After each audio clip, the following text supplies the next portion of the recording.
How's it, everybody? Welcome back to the Rocky Fern. My name is Luca and I have OI type 4. On today's episode of Show Me the Green, we have the variegated Philodendron erubescens, the strawberry shake. Let's do it.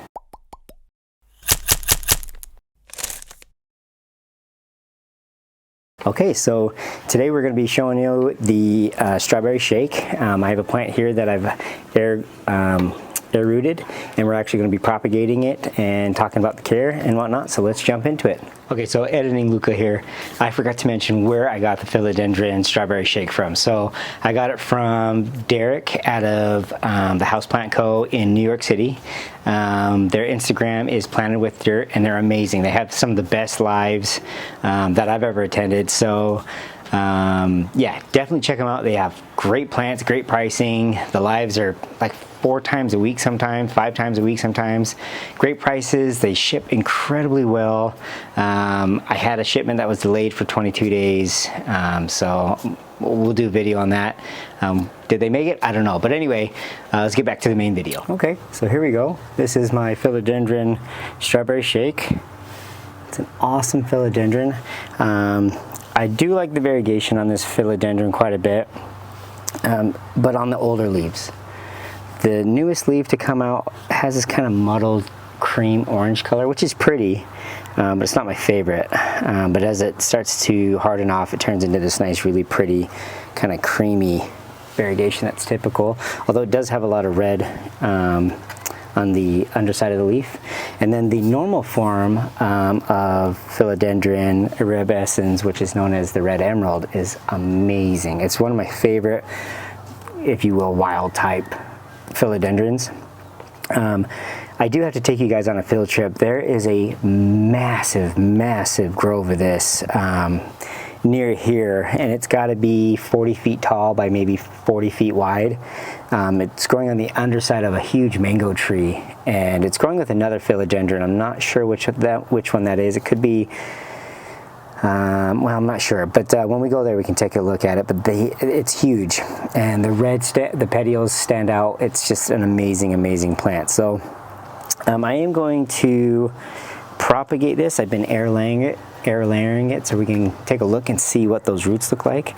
I'm hoping for some amazing looking roots, so let's do that now before we cut it. So I'm gonna take off this aluminum foil. I wrapped it in moss, and then I did a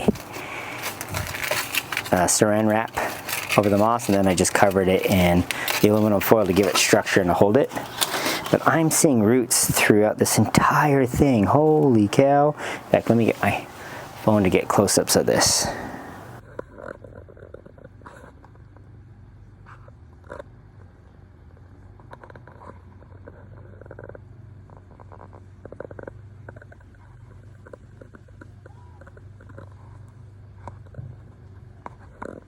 Okay, so, and what's cool is near the base here you can kind of see that we have 2 new growth points, which I'm excited for. So I think once I do this cut here, these 2 will flush out really well, and I may even split this a few times. But let's take a look at it first. So we'll take off the saran wrap here, or cling wrap. Oh, wow.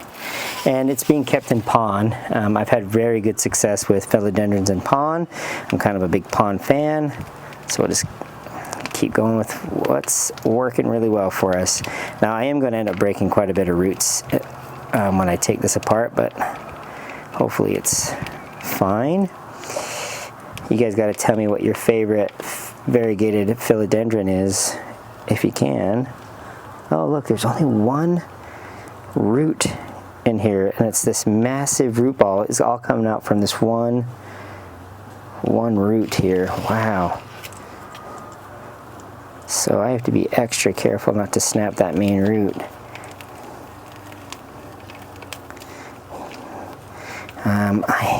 Maybe I won't do pond. This is all exciting. I hear all this popping and cracking and snapping, and I feel like it's the roots that I'm popping, which I know I am. So we'll have to see what we can do here.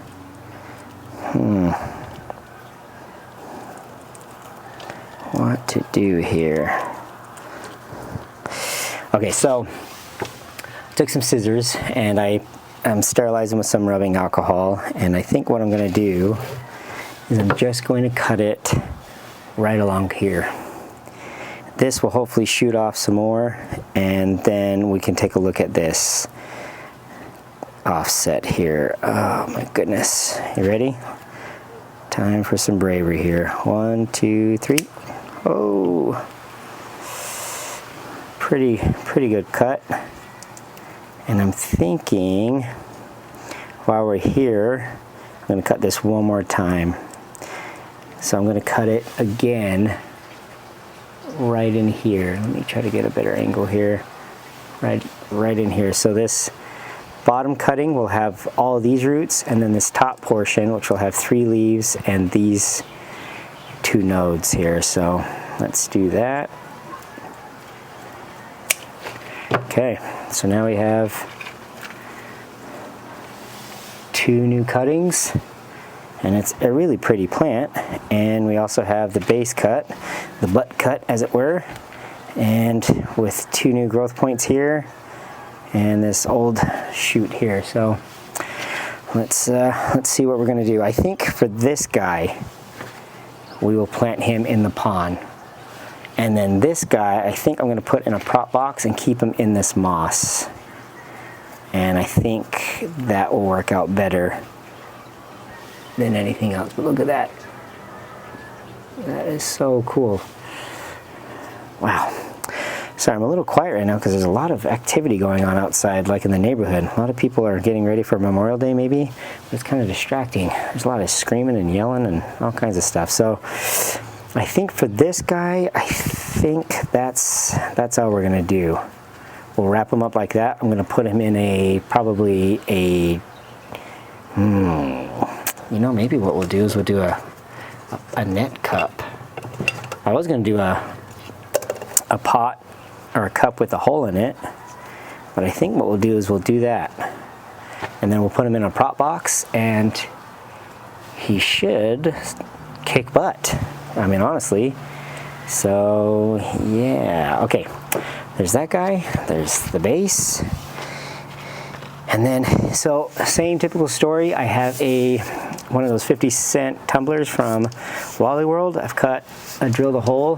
This case it's about 1.5 inches, 1.3 inches from the bottom, and what I'll do is I'll feed him in like this. You can see those roots are in there, and then what I'll do is I'll cover them up with some more of my homemade pond mix, tap them in, and I'll even kind of shake them out a little bit, get those roots settled in there. And I think he'll go in a prop box as well. Higher humidity is going to help him out quite a bit. Let me go grab a watering can. I'll be right back. Okay, so let's put the moss ball in here, and I want to be very careful not to overwater him, but I think what we'll do is we'll give him a heavy drink initially, and we'll give this guy a bunch of water, let it flow through the bottom, and then I won't have to water again. Pretty much the entire time they're in the prop box. Now you can see the water running out. That's exactly what we want. And yeah. So Philodendron erubescens, super hardy philodendron, a great beginner philodendron. The strawberry shake is kind of a hot item right now. Something that I was really happy to get my hands on. The variegation, like I said, is pretty. I like it better when the leaves have hardened off and it goes from this kind of muddled pinky orange color to this more creamy yellowish color. But the variegation is just varied and it's really pretty. This is kind of a semi-half moon. This new growth is kind of interesting on the butt cut because there's no variegation on that. Who knows what's going to happen. I do know that this little start here is variegated because the stem itself is variegated, and I'll try to add a close-up of that.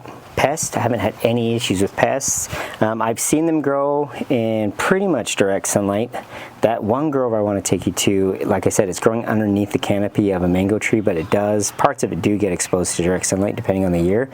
And I haven't seen any browning. It's an amazing looking plant. However, that mango tree does cast a really big, dark, shady spot underneath the canopy, so the leaves are very dark green. Like I said, no pests, pretty good amount of light. It was living next to my Philodendron red moon. The butt cut will go back. These two are going to go out in the greenhouse garage to live in some prop boxes until the roots decide to come back. I'm hoping to give one of these away as a gift, so maybe when I do that, I'll include that in the video. But yeah, have you guys had the strawberry shake? Do you guys like the strawberry shake?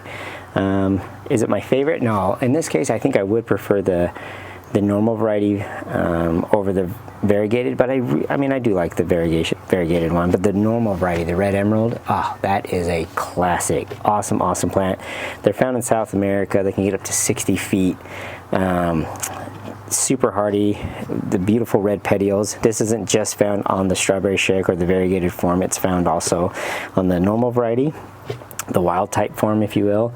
It is a climber, so it would appreciate a moss pole. Obviously not now since I've propagated it, but maybe in the future I can put it on a moss pole and we can go from there. But yeah, I think it's an amazing plant.